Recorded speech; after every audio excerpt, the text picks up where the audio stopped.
हम लोग theory of machine में आगे बढ़ते हैं और न्यू चैप्टर स्टार्ट करते हैं। ठीक है, न्यू चैप्टर हमको कौन सा पढ़ना है? अब हम पढ़ेंगे सेकेंड चैप्टर, पढ़ेंगे second chapter kinematic analysis and synthesis. ठीक है, इसको हिंदी में बोलते हैं शुद्ध गतिकी विश्लेषण एवं संकलन।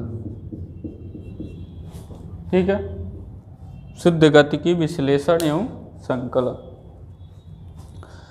तो इसमें जो है हम क्या करते हैं इस सब्जेक्ट में, किसी भी मैकेनिज्म के, ठीक है, उसके किसी मैकेनिज्म के लीनियर वेलोसिटी यानी रेखीय वेग अथवा एंगुलर वेलोसिटी, ठीक है, यानी कोणीय वेग, इस चैप्टर में, पूरे चैप्टर में।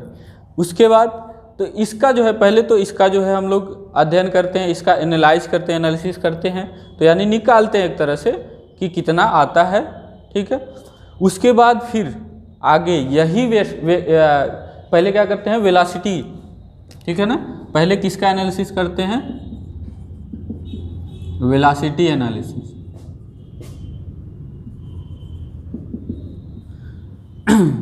वेग विश्लेषण। ठीक है, तो इसमें पहले हम पढ़ेंगे वेग विश्लेषण। ठीक है, डिस्प्लेसमेंट के लिए तो आपको जनरली हमने उसी में जब मैकेनिज्म पढ़ा रहे थे तो हर जो है लिंक का हमने डिस्प्लेसमेंट दिखाया था, सर्कल ड्रा करके या फिर कोई भी मोशन जो दिखा रहे थे, ठीक है ना, वो डिस्प्लेसमेंट एनालिसिस ही था। तो उतना आपको समझने के लिए काफ़ी है, डिस्प्लेसमेंट एनालिसिस आप समझ चुके हैं एक तरह से।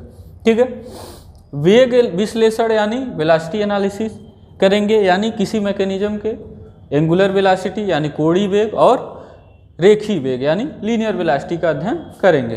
ठीक, अब ये क्या करेगा, ये जो अगर आपको यह पता रहेगा तभी आप जाएंगे आगे। तो आगे मैकेनिज्म का हम क्या कौन सा एनालिसिस करेंगे, त्वरण का। ठीक है, यानी एक्सेलरेशन एनालिसिस यानी त्वरण का विश्लेषण करेंगे। अब जब त्वरण का विश्लेषण हमको पता रहेगा तभी जो है हम फोर्सेज का विश्लेषण कर पाएंगे, यानी फोर्स एनालिसिस कर पाएंगे, यानी डायनेमिक्स ऑफ मशीन पढ़ पाएंगे। तो ये दोनों चीज़ें, वेलोसिटी यानी वेग एनालिसिस और त्वरण वाला, दोनों को हमको ध्यान से पढ़ना है ताकि हम डायनेमिक्स ऑफ मशीन को अच्छे से समझ पाएँ। ठीक है, तो पहला कड़ी आता है वेलोसिटी एनालिसिस। तो इस एनालिसिस को दो तरीके से करते हैं, इसके दो मेथड हैं। एक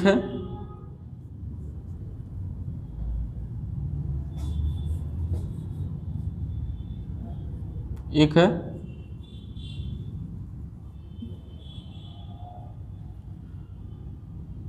वेक्टर, एक है ग्राफिकल मेथड, सॉरी, एक है ग्राफिकल मेथड। ठीक है, ग्राफिकल मेथड यानी ज्यामितीय जिसको बोलते हैं हिंदी में, ज्यामितीय मेथड यानी ज्यामितीय विधि। दो मेथड है, ग्राफिकल और दूसरा है एनालिटिकल मेथड। ठीक है, एनालिटिकल मेथड में क्या है, इसको हिंदी में बोलते हैं विश्लेषणात्मक विधि। ठीक है, यानी ग्राफिकली एनालाइज करेंगे, वेलोसिटी निकालेंगे मैकेनिज्म का, और एनालिटिकली भी निकालेंगे। ठीक है, तो एनालिटिकली क्या है, एक अप्रॉक्सीमेशन मेथड है। ठीक है, ये आपको ध्यान देना है। इसमें ये भी एग्जैक्ट नहीं बता पाता है, ये एग्जैक्ट बता पाता है, लेकिन हम जो है यहाँ पर इसको अप्रॉक्सीमेटली पढ़ेंगे, हम यहाँ नहीं पढ़ पाएंगे क्योंकि इसके लिए बहुत सारे कैलकुलेशन की ज़रूरत होती है। जो बच्चे बीटेक पढ़ते हैं या उससे हायर स्टडी करते हैं वो लोग करते हैं, और वो किसके थ्रू होता है, ये जो होता है एनालिटिकल, बहुत ज़्यादा इक्वेशन आते हैं उसमें और बहुत ज़्यादा जो है हमको कैलकुलेशन करना होता है, तो वो कंप्यूटर के सहायता से ही हो पाता है। हम जो पढ़ेंगे एनालिटिकल मेथड, लेकिन अप्रॉक्सीमेशन पढ़ेंगे उसका, ठीक है। आप देखेंगे कहीं बुक में अगर लिखा होगा तो लिखा होगा लगभग या फिर मतलब अप्रॉक्सीमेट माना गया है, ठीक है ना। इन दोनों को पढ़ेंगे, ठीक है। तो ग्राफिकल मेथड हम दो तरीके से पढ़ेंगे, एक वेलोसिटी डायग्राम मेथड, यानी वेलोसिटी डायग्राम बना के करेंगे, जिसको आप रिलेटिव वेलोसिटी भी कह सकते हैं, relative velocity method.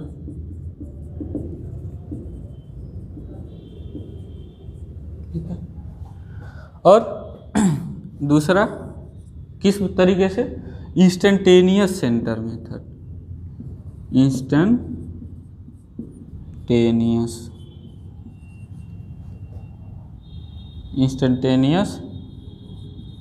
Centre method, ठीक है।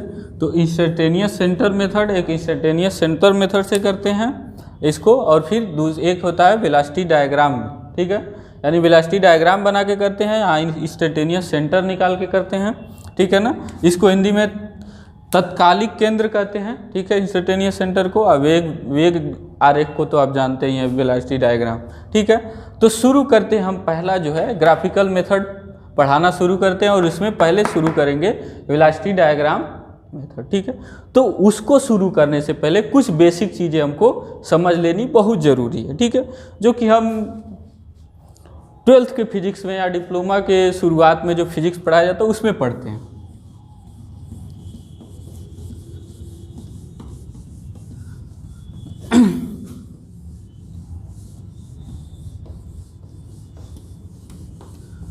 तो पहले हम देखते हैं कि दो टाइप के मोशन,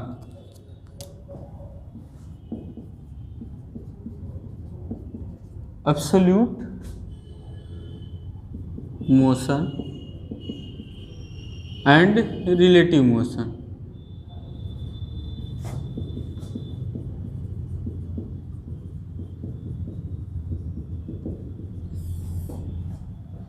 यानी निरपेक्ष गति और सापेक्ष गति, ठीक है, निरपेक्ष गति और सापेक्ष गति, ठीक है। अब पहले इन दो टर्म को समझ लेते हैं, निरपेक्ष गति या सापेक्ष गति। तो हम अगर सही कहें, स्ट्रिक्टली कहें, तो इस पूरे यूनिवर्स में कोई भी गति हम ऐसा नहीं पढ़ पाते जो कि निरपेक्ष हो, ठीक है। निरपेक्ष गति होता ही नहीं है पूरे यूनिवर्स में, ठीक है। हम हमेशा क्या करते हैं, रिलेटिव मोशन ही पढ़ते हैं। जैसे कि आप कह सकते हैं कि निरपेक्ष गति का मतलब क्या है कि किसी से रिलेशन नहीं लेना है, ये अपने आप में निरपेक्ष हो, यानी किसी से इसका तुलना करके अध्ययन न किया गया हो। हम जनरली क्या करते हैं, हमेशा रिलेटिव मोशन ही जानते हैं, ठीक है ना। किसी न किसी के सापेक्ष हमको निर्धारित करना पड़ता है गति को। जैसे कि एक एग्जाम्पल लेते हैं, जैसे आप कहें कि जैसे ये बोर्ड है, ठीक है ना, ये बोर्ड देखा जाए तो कोई अगर यहाँ बैठा हो, क्लासरूम में बैठा हो या कहीं बैठा हो, आप मान लीजिए बैठ के ही देख रहे हैं, तो इस बोर्ड को आप देखने में क्या देखेंगे कि ये स्टेशनरी है, यानी स्थिर है। लेकिन वही इसी बोर्ड को अगर कोई आदमी चांद पर बैठा है, जिसके पास एक अच्छा दूरबीन हो कि इसको जूम करके देख सके, ठीक, तो बताइए क्या वो, या फिर इस पूरे कोचिंग सेंटर को ही ले लें कि मान लीजिए हम किसी कमरे में पढ़ा रहे हैं, कोचिंग सेंटर है, कुछ भी है, तो ये जो है ये स्थिर है देखने में हमारे। लेकिन अगर कोई चांद पर बैठा आदमी दूरबीन से देखता है तो क्या उसके देखने में ये स्थिर है? नहीं, गति में है, क्योंकि अर्थ जो है रोटेट करता है, ठीक है। तो इसलिए कोई भी गति निरपेक्ष गति नहीं होती है। निरपेक्ष का मतलब जो एकदम स्थिर हो, या फिर उसको डिफाइन करने के लिए किसी रिफरेंस की ज़रूरत न पड़े। हमेशा हमको किसी न किसी मोशन को डिफाइन करने के लिए एक रिफरेंस की ज़रूरत पड़ती है, एक संदर्भ की ज़रूरत पड़ती है। जैसे मैथमेटिकली कहें, अगर हम फिजिक्स की भाषा में कहें या गणित की भाषा में, तो हम क्या लेते हैं, अगर 3 डायमेंशनल है तो एक्स वाई जेड एक्सिस लेते हैं, ठीक है ना। ये एक्स वाई जेड एक्सिस एक लेते हैं, एक पॉइंट लेते हैं, और इसके रिस्पेक्ट में सारा मोशन हम डिफाइन करते हैं, ठीक है ना। तो हमेशा एक रिफरेंस की हमको ज़रूरत पड़ती है। तो एक्चुअली में कोई एब्सोल्यूट मोशन नहीं होता, लेकिन सारे के सारे मोशन कैसे होते हैं, रिलेटिव मोशन। लेकिन हम मानेंगे, यहाँ पर हम एक चीज़ एज्यूम करेंगे जो इस पूरे कोर्स में हम पढ़ेंगे। तो हम मान लेते हैं, या माना जाता है कहीं भी, कि अगर कोई मोशन अर्थ के रिस्पेक्ट में हो रहा है तो उसको हम क्या मानेंगे, एब्सोल्यूट मोशन मानेंगे, ठीक है। लेकिन एक्चुअल में एब्सोल्यूट मोशन नहीं होता। यानी कि अगर कोई मैकेनिज्म का अध्ययन करना है तो कोई अगर उसका लिंक अर्थ के रिस्पेक्ट में, यानी स्टेशनरी है अर्थ के रिस्पेक्ट में, अर्थ के रिस्पेक्ट में स्टेशनरी, वही अगर वही लिंक जो है किसी अदर ग्रह के पर बैठा आदमी देखेगा तो वो उसके रिस्पेक्ट में स्टेशनरी नहीं है, यानी स्थिर नहीं है, ठीक है ना। अर्थ के रिस्पेक्ट में स्टेशनरी है तो उस लिंक के सापेक्ष, यानी अर्थ के रिस्पेक्ट में हमने अभी क्या बताया कि अर्थ के रिस्पेक्ट में जो मोशन हम लेते हैं वो एब्सोल्यूट मोशन, यानी निरपेक्ष गति हम मानते हैं। तो अगर कोई लिंक स्थिर है अर्थ के रिस्पेक्ट में तो उसके भी रिस्पेक्ट में जो गति हम लेंगे वो क्या लेंगे, हम एब्सोल्यूट मोशन लेंगे या निरपेक्ष गति लेंगे, ठीक है। तो एक एग्जाम्पल लेते हैं कि मान लीजिए एक ट्रेन है,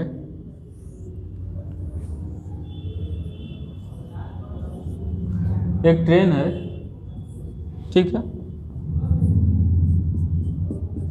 फिगर पे मत जाइए, फिगर नहीं सही बन पाया तो एक ट्रेन है, इसमें एक आदमी चल रहा है, ठीक है ना। एक आदमी चल रहा है और ट्रेन भी चल रहा है अर्थ के रिस्पेक्ट में, ठीक है, ट्रेन भी चल रहा है।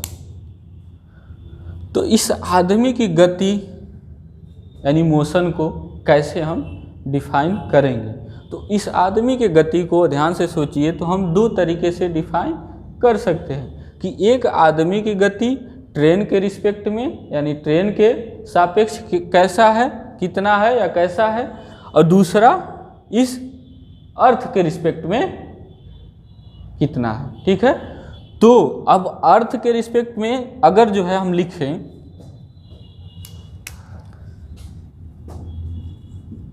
Absolute motion of the man, ठीक है, absolute motion of the man, यानी ये किसके रिस्पेक्ट में है, यानी respect to earth, relative to earth. Respect नहीं लिखेंगे हम, रिलेटिव बार बार टर्म यूज करेंगे, यानी सापेक्ष। यानी ये मोशन कैसा है, ये ध्यान देना है, रिलेटिव टू अर्थ। उसी को क्या बोलेंगे हम, उसी को हम एब्सोल्यूट मोशन बोलेंगे जो अर्थ के सापेक्ष हो। तो हम क्या लिख सकते हैं इसको, absolute motion of the man relative to earth, earth के रिस्पेक्ट में मोशन को हम क्या लिख सकते हैं, पहले तो अर्थ के रिस्पेक्ट में क्या मोशन कर रहा है, ट्रेन मोशन कर रहा है, ठीक है ना। यानी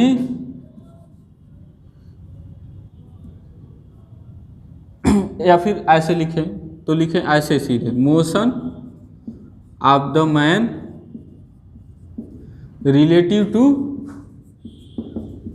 किसके relative, relative to the train, यानी ट्रेन जो है मूव कर रहा है ना, ट्रेन के भी तो रिलेटिव आदमी मूव कर रहा है, ट्रेन चल रहा है, ट्रेन के अंदर डिब्बे के अंदर भी आदमी चल रहा है। तो motion of the man relative to the train, यानी ट्रेन के रिस्पेक्ट में, ट्रेन के सापेक्ष आदमी की गति, plus motion of the train plus motion of the train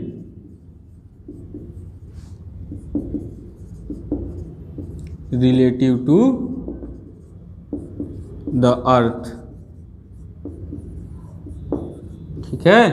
तो तो यानी आदमी की गति को हम कैसे डिफाइन करेंगे, इसका हम जो है बहुत यूज करने वाले हैं। इसको अपने माइंड में रख लीजिएगा एकदम अच्छे से कि अर्थ है, ठीक है, उसके सापेक्ष एक ट्रेन चल रही है, ट्रेन में एक आदमी है वो भी चल रहा है। तो यानी आदमी की गति को डिफाइन करने के लिए क्या हम करेंगे, जो कि आदमी का गति हम किसके रिस्पेक्ट में डिफाइन कर रहे हैं, ध्यान देखिए, absolute motion of the man कर रहे हैं, यानी आदमी का निरपेक्ष गति, यानी रिलेटिव टू अर्थ हम कर रहे हैं। तो आदमी रिलेटिव टू अर्थ मोशन ठीक है कर रहा है, लेकिन पहले क्या आ रहा है कि वो आदमी रिलेटिव टू ट्रेन मोशन कर रहा है।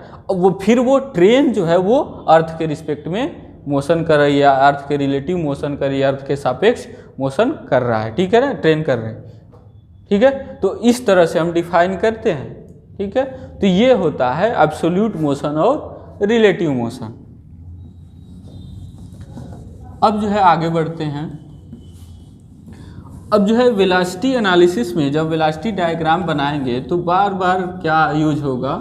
अब चूंकि वेग क्या होता है, एक सदिश राशि है, यानी वेक्टर क्वांटिटी है, तो हम जो है वेक्टर से डील करेंगे यहाँ। तो पहले वेक्टर के बारे में कुछ देख लेते हैं। हम किससे डील करेंगे, वेक्टर से डील करेंगे, यानी सदिशों से डील करेंगे, ठीक है ना।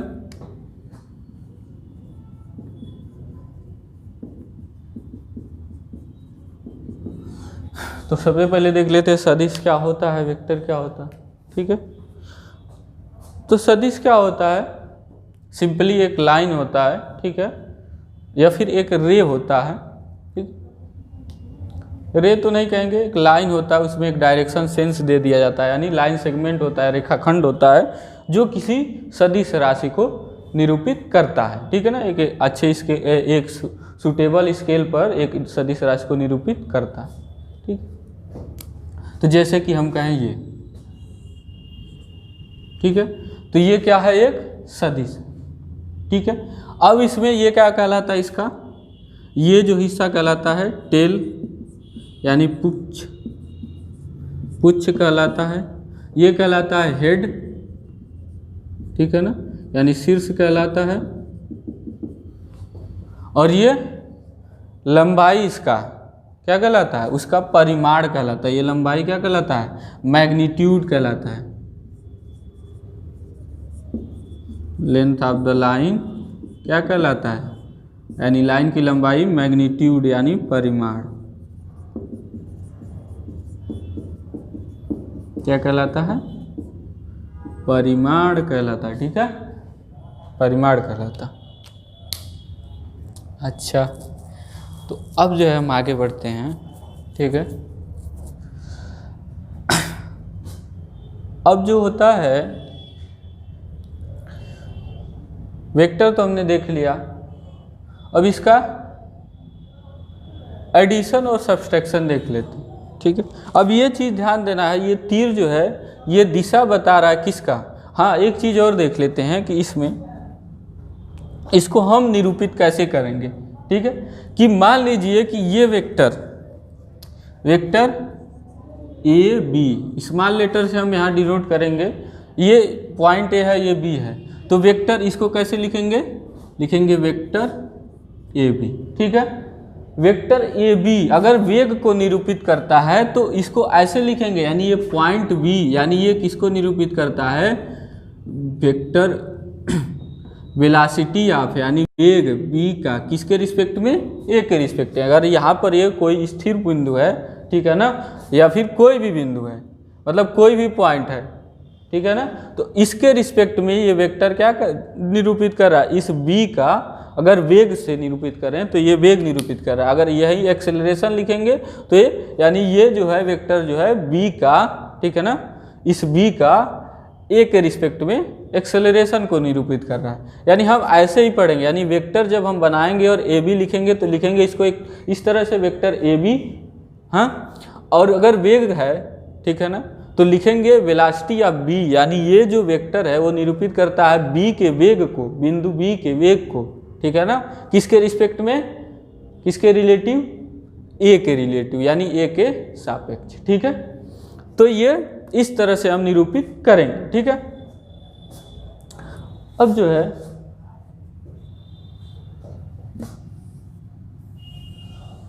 अब जो है इसका एडिशन और सब्सट्रैक्शन देख लेते हैं वेक्टर का।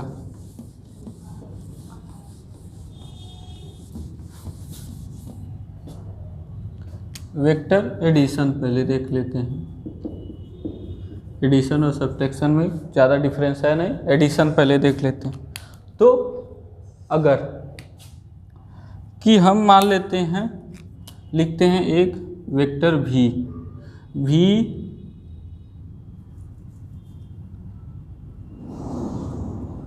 एक पॉइंट लेते हैं A B C, O A B, ठीक है। तो लिखते हैं velocity of b with respect to o, यानी ये वेक्टर v बी ओ का मतलब क्या है कि ये क्या है, वेलोसिटी ऑफ b है, यानी कोई बिंदु b है उसका वेग है किसके रिस्पेक्ट में, रिलेटिव टू, यानी रिलेटिव टू किसके रिलेटिव, o के, पॉइंट o के, ठीक है। यही तो हमने बताया, यानी हम अगर ऐसे डिनोट करेंगे तो यही हम कन्वेंशन लेके चलेंगे, कोई और बुक या फिर टीचर और कन्वेंशन लेके चल सकता है, ठीक है। लेकिन हम जो है ऐसे कहेंगे कि ये मतलब दिखा रहे हैं, यानी velocity of B relative to O है, ठीक है।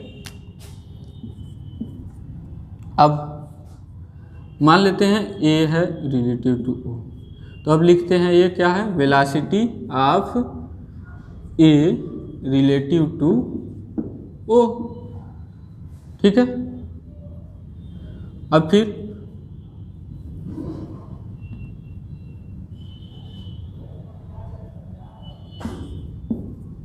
वेलोसिटी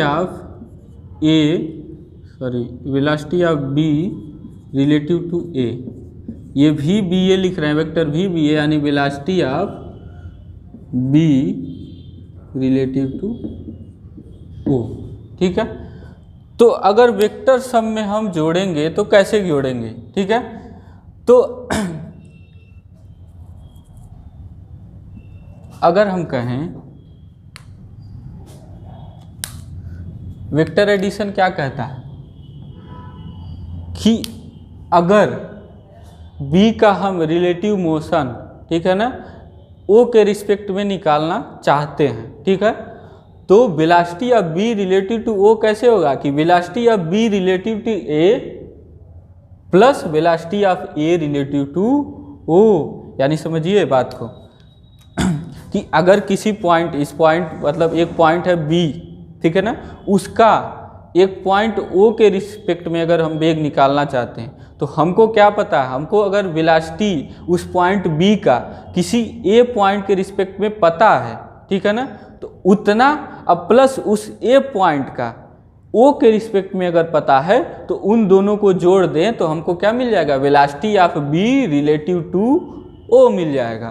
तो वेक्टर एडिशन क्या कहता है, रूल यही कहता है कि यहाँ से वेक्टर एडिशन का अगर हम रूल लगाएं तो उसके हिसाब से अगर velocity of b relative to o जो होगा वो किसके इक्वल होगा, velocity of b relative to a plus velocity of a relative to o, ठीक है। यानी कि अगर इसको वेक्टर फॉर्म में लिखें तो क्या लिख सकते हैं, इसको लिख सकते हैं OB प्लस AB, ठीक है ना। देखिए ध्यान से, उल्टा हमने बताया था अभी, OB plus AB plus OA, यानी वेक्टर OB जो होगा वो इक्वल टू होगा किसके, AB और OA के। यानी अगर हम जो है सदिश, अब जो है त्रिभुज का नियम, अगर सदिशों के योग का त्रिभुज का नियम बनाएं तो क्या होगा कि ये हमारा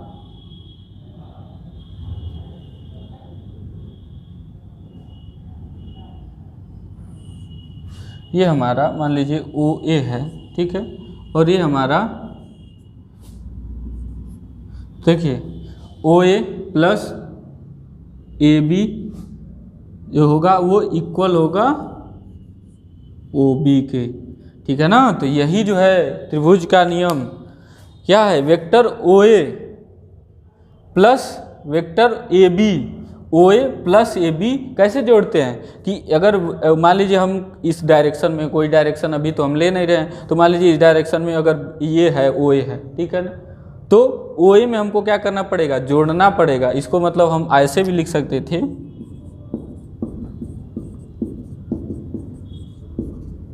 ठीक है। तो क्या करते हैं, जोड़ते कैसे हैं, तो इसका टेल, इसका हेड, तो क्या करते हैं, इसके हेड से अगले वाले का टेल जोड़ते हैं जोड़ने के लिए, ठीक है ना। तो दोनों अब जुड़ गए। अब इनका जोड़ना जो है परिमाण जो बताएगा, यानी दोनों का जोड़ कौन सा वेक्टर बताएगा कि पहले वाले के टेल से परिणामी के टेल को और दूसरे वाले के हेड से परिणामी के हेड को जोड़ेंगे, तो इस तरह से ये क्या कहलाएगा, ये परिणामी कहलाएगा, यानी रिजल्टेंट कहलाएगा, ये ओ बी कहलाएगा, ठीक है ना। तो ओ ए प्लस ए बी जो हो गया वो क्या हो गया, ओ बी हो गया, यानी ये है velocity of B relative to O, ठीक है। और ये क्या है, velocity of B relative to A, और ये क्या है, velocity of A relative to O, ठीक है। अब यही अगर इसको पक्षांतर कर दें, इसको पक्षांतर कर दें ओ ए को, तो ए बी को पहले लिख लेते हैं, तो वेक्टर ए बी होगा ओ बी माइनस ओ ए, होगा कि नहीं होगा, वेक्टर जो ओ ए बी होगा वो ओ बी माइनस ओ ए होगा, ठीक है। यानी कि यही वेक्टर, ठीक है ना, माइनस को दर्शाता है, किसके किसके, ये ध्यान से देखिएगा कि ए बी यानी बता रहा है किसका, बी का, ए के रिस्पेक्ट में, तो किससे, ध्यान से देखिएगा, तो ये जो जुड़ना चाहिए, जो वेक्टर जुड़ना चाहिए, देखिए ये दोनों एक ही डायरेक्शन में रहेंगे, ओ ए और ओ बी एक ही डायरेक्शन में रहेंगे, यहाँ पर ओ बी और ओ ए, मतलब यहाँ पर दोनों का जब घटाते हैं तो दोनों का क्या लेते हैं, दोनों का शीर्ष हम लिख देते हैं, ठीक है, सॉरी दोनों का टेल हम लिख देते हैं, तो पुच्छ होता है, दोनों का टेल जोड़ के खींचते हैं, और जिसका निकालना होता है, मतलब बी का अगर निकालना है तो माइनस वन, यानी तीर किधर की ओर होगा, बी पर होगा, ठीक है ना। अगर ए का यही निकालना होता, यानी हमको निकालना होता ए बी ए निकालना होता, तो क्या करते, तब ओ ए माइनस ओ बी करते, तब ये वाला से माइनस होता, ठीक है ना। तो जिधर की ओर रहता है, ठीक है ना, तीर, उसमें से दूसरे वाले को हम माइनस करते हैं, ठीक है ना। यानी ध्यान दीजिए, कभी आपने पढ़ा होगा, यहाँ पढ़ा है V1, यहाँ पढ़ा है V2, तो डेल्टा V जो पढ़ते थे तो ऐसे लगाते थे डेल्टा, यानी V2 माइनस V1, ठीक है ना। तो इस चीज़ को ध्यान रखना है, यानी जिसमें से माइनस करना है तो उसमें से, यानी जो घटाना है उसको क्या करना है, उसका साइन उसी में करना है, उसी पर लगाना है, उसका टेल उसी के साथ जोड़ना है जिससे माइनस करना है। तो इस तरह से एडिशन और सब्ट्रैक्शन होता है वेक्टर्स का। अब इन सब चीज़ों का हम लोग है यूज करेंगे आगे, ठीक है। अब देख लेते हैं एक मोशन ऑफ अ लिंक, एक और टॉपिक देख लेते हैं।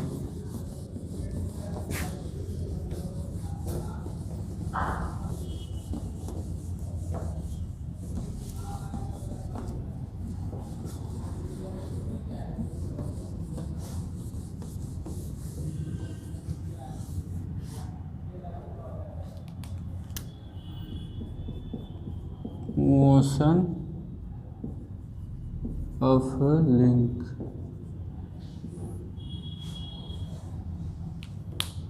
मोशन ऑफ अ लिंक यानी एक लिंक की गति, लिंक यानी कड़ी, ठीक है, याद करिए फर्स्ट चैप्टर। अब जो है एक लिंक की गति हम देख लेते हैं, फिर देखेंगे कि 4 बार चेन का वेलोसिटी एनालिसिस, यानी वेलोसिटी डायग्राम बनाएंगे और एनालाइज करेंगे, ठीक है। तो पहले हम बस ये देख लेते हैं, अगला जो है टॉपिक नेक्स्ट वीडियो में देखेंगे, इसको देख लेते हैं, motion of a link.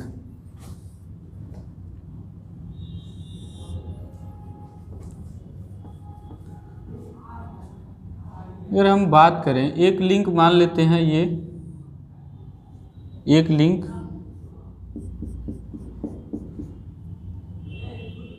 OA है, एक लिंक OA है जो यहाँ पर जो है फ्री है, यहाँ पर फ्री है रोटेट करने के लिए, ठीक है।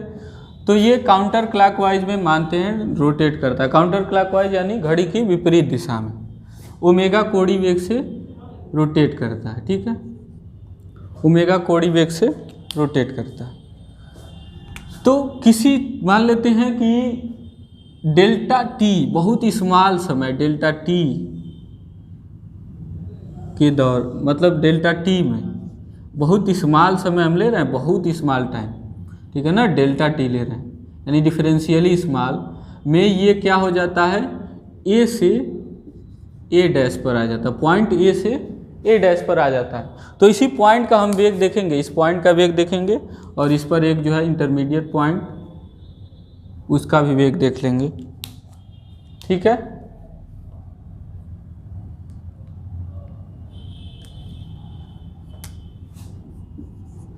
ये बी, उसको बाद में देखेंगे, पहले ए पर हम फोकस करते हैं।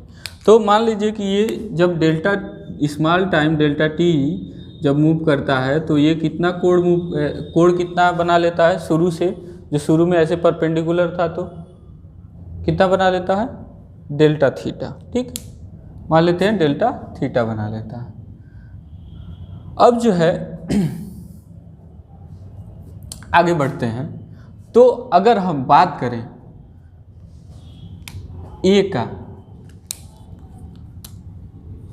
Velocity of A with respect to O, तो चूंकि ओ स्थिर बिंदु है तो इसके, क्योंकि ओ स्थिर बिंदु है यहाँ पे, ठीक है ना, तो इसके रिस्पेक्ट में ए का वेग क्या कहलाएगा, एब्सोल्यूट वेलोसिटी कहलाएगा, यानी निरपेक्ष वेग कहलाएगा, ठीक है।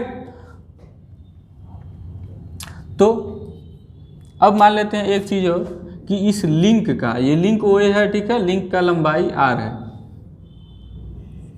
तो अब बताइए अगर ये रेडियस आर है तो चूंकि ये बहुत डेल्टा थीटा है, बहुत डिफरेंशियली स्मॉल है, इतना कम सोच सकते हैं डेल्टा थीटा कि वो जीरो तो नहीं हो, लेकिन जीरो के जितना नज़दीक आप सोच सकते हैं उतना नज़दीक आप सोच लीजिए, जहाँ कैलकुलस का सारा नियम लगता है, ठीक है ना। हम कई बार ये बातें बता चुके हैं, अब जो है नहीं बताएंगे। इस बात को ध्यान रखिए कि डेल्टा का मतलब जब भी हम ले रहे हैं ऐसे तो समझ रहे हैं कि कैलकुलस का सारा नियम लगता है, ठीक है।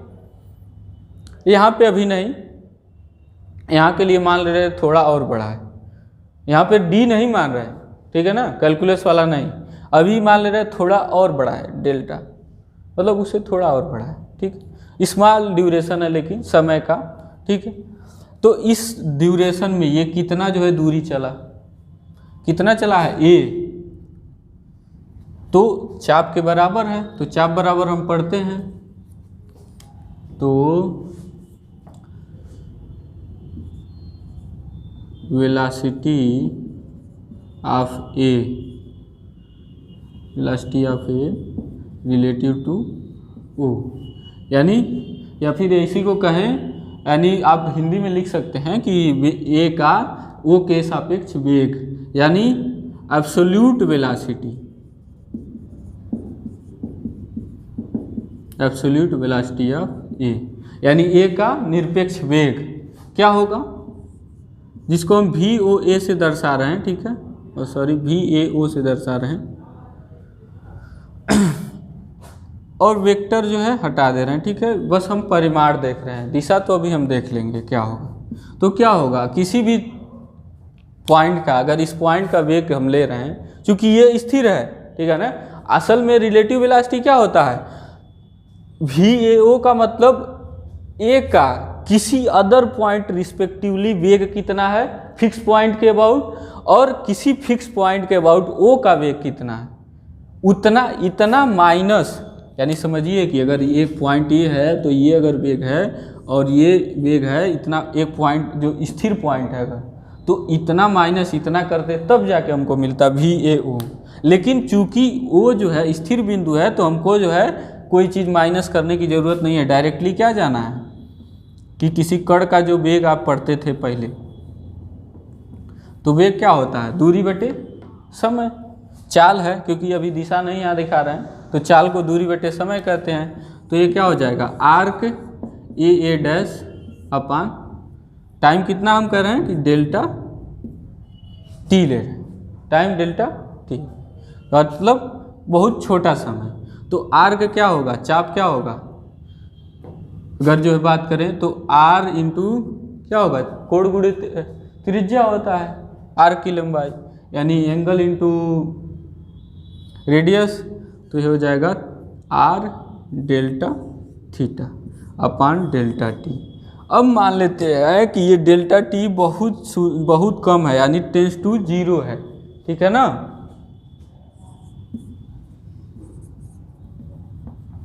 यदि डेल्टा टी टेंस टू 0, यानी वही डिफरेंशियल वाला लिमिट, ठीक है ना, यानी कैलकुलस वाला, यानी वो कलन वाला जो आप लोग कलन पढ़ते हैं गणित में, तो यहाँ पर अगर लेंगे तो R delta theta upon delta T, और जबकि लिमिट क्या है, डेल्टा टी टेंस टू 0 है, ठीक है ना, डेल्टा टी टेंस टू 0 है। तो उस कंडीशन में क्या होता है, जब लिमिट और कोई चीज़ में परिवर्तन बटे कोई चीज़ है और वो 0 के है, ठीक है ना, तो वो क्या कहलाता है, सीधे डिफरेंशिएशन ही तो कहलाता है। तो ये क्या कहलाएगा, D theta upon D T कहलाएगा। और D theta upon D T क्या है, ये इस लिंक का या पॉइंट ए का क्या है, तात्क्षणिक वेग है, यानी इंस्टेंटेनियस वेलोसिटी। क्योंकि अब ये वेलोसिटी जो है हमेशा जो है, ये वेलोसिटी हमेशा क्या है, ये वेलोसिटी क्या है, कांस्टेंट रहेगा, हमेशा एंगुलर वेलोसिटी यही रहेगा। तो हर क्षण वेग ये ओमेगा ही है, तो ये क्या कहलाएगा, आर ओमेगा या फिर ओमेगा आर, यानी इसका वेग जो होगा velocity of A with respect to O, यानी इस लिंक पर पॉइंट ए जो है, ठीक है ना, ये ध्यान देने वाली बात है। लिंक पूरे लिंक का नहीं कह रहे हैं, लिंक पर जो पॉइंट ए है उसका लीनियर वेलोसिटी ये है, रेखीय वेग कितना होगा, ओमेगा इंटू आर के बराबर होगा, ठीक है। जहाँ आर क्या है, ओ ए के बराबर है, ठीक है। ये जो है मतलब आर जो है इसका क्या है, पूरा लेंथ है, ठीक है। अब दिशा कैसा होगा, दिशा क्या होगा, तो चूंकि हम जब डेल्टा टी बहुत कम मान रहे हैं, तो यानी कि क्या होता है, या फिर वैसे ही कि हम जो है रेखीय वेग का दिशा कैसे दिखाते हैं, अगर कोई किसी भी कण का अगर पथ दिया हो या किसी भी पॉइंट का पाथ दिया हो कि किस पाथ पर मोशन कर रहा है, तो उस पर अगर हम स्पर्शी खींचे यानी टेंजेंट ड्रा करें, तो वही कहते हैं हम क्या है, उसका वेग की दिशा देता है। तो इस पॉइंट के हम जो है, क्योंकि इंस्टेंटेनियस की बात कर रहे हैं ना, तो इस पॉइंट पर इंस्टेंटली अगर जो है लाइन खींचेंगे, टेंजेंट खींचेंगे, तो क्या होगा, इस रेखा के इस लिंक के मतलब इस आर के या ओ ए के क्या होगा, लंबवत होगा। इसीलिए हमने क्या दिखाया, तो इस ओ ए के लंबवत क्या होगा, इसका दिशा होगा वेग का।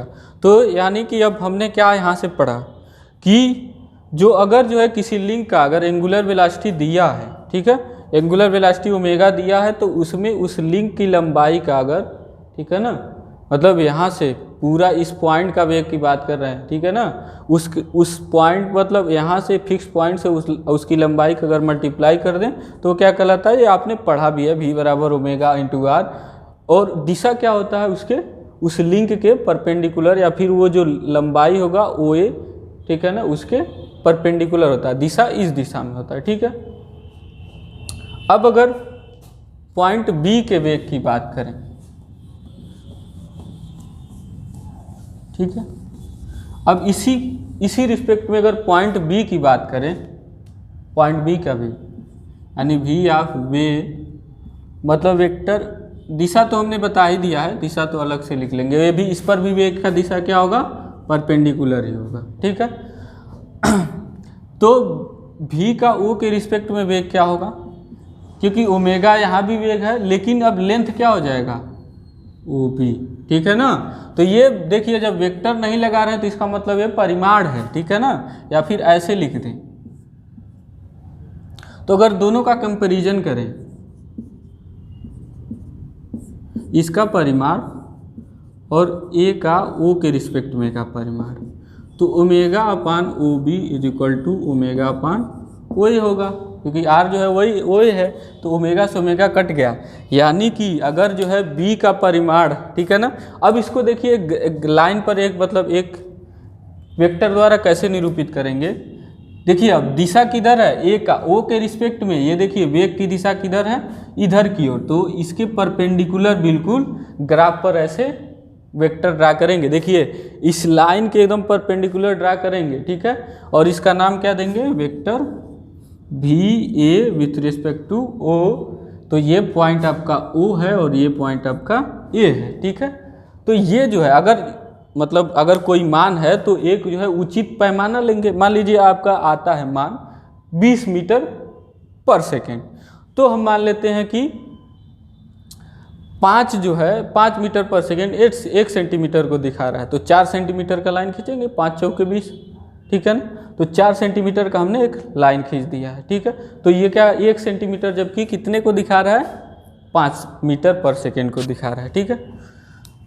अब आगे इस पर अब जो है इस वेक्टर पर b को कैसे दर्शाएंगे, जब ये b, ठीक है ना, इस b को कैसे दर्शाएंगे इस वेक्टर पर, तो वेक्टर पर b को कैसे दर्शाएंगे। अब देखिए यहीं पर आ रहा है b का परिमाण, जो वेग है परिमाण है, दिशा तो हमको पता है कि उसी दिशा में होगा, लेकिन परिमाण जो है क्या है, OB/OA, यानी इसका परिमाण और इसका परिमाण, ए का वेग का परिमाण और बी के वेग का परिमाण का अनुपात क्या हो रहा है, OB/OA रेशियो हो रहा है। यानी जो है ये जो है रेशियो उसी प्रकार होगा, बी यानी उसी रेशियो में होगा जिस रेशियो में लिंक पर है ए और बी पॉइंट, ठीक है ना। तो उसी रेशियो में रेशियो वही लेंगे और यहाँ पर क्या होगा, पॉइंट बी होगा। तो ये हो गया OB, वेक्टर OB, ठीक है। तो हमने आज जो है link, motion of A link देख लिया कि लिंक का मोशन कैसे होता है, उसका परिमाण v बराबर क्या होता है, ω/r, ठीक है। या फिर लिंक पर कोई बिंदु है, ठीक है ना, उसका वेग फिक्स पॉइंट के अबाउट या फिर किसी अदर पॉइंट के रिस्पेक्ट में ω/r होता है, ठीक है। दिशा क्या होता है, इस लिंक के परपेंडिकुलर होगा, ठीक है। और अगर कोई इंटरमीडिएट पॉइंट, इसको बोलते हैं इंटरमीडिएट पॉइंट, लिंक पर कोई अगर बीच इंटरमीडिएट पॉइंट मतलब इसके बीच में कहीं पॉइंट है, तो उसका वेग जो होगा उसी अनुपात में विभाजित करेगा। ये देखिए वेलोसिटी डायग्राम है, एक तरह से समझिए, अभी एक लिंक का बना है, आगे जब 4 बार चेन पढ़ेंगे तो इसी तरह से वेलोसिटी जो है हर लिंक का बनाएंगे और निकालेंगे, मान निकालेंगे अलग अलग का। तो ये जो है क्या है, बी जो पॉइंट होगा उसी अनुपात में विभाजित करेगा जिस अनुपात में बी जो है इस लिंक को विभाजित कर रहा है, क्योंकि हमने यहाँ से देख लिया है फार्मूले से, अनुपात दोनों का क्या है, सेम है। जो वेग का परिमाण है उसका अनुपात जो लिंक पर बिंदु हैं उनकी ओ से दूरियों का अनुपात जो है सेम है। तो इस तरह से इस पर भी जो होगा पॉइंट कहाँ होगा, उसी अनुपात में होगा जिस अनुपात में ये बिंदु काट रहा है। यानी समझिए कि अगर जो है ये अगर जो है एक संबंध है यानी 1:4 में अगर जो है विभाजित कर रहा है, तो ये वेक्टर यहाँ b जो होगा वो भी 1:4 में होना चाहिए, ठीक है। तो इस तरह से हमने मोशन ऑफ लिंक देख लिया। अब हम लोग नेक्स्ट वीडियो में देखेंगे वेलोसिटी कैसे एनालाइज करते हैं 4 बार मैकेनिज्म का, ठीक है। तब तक के लिए थैंक यू।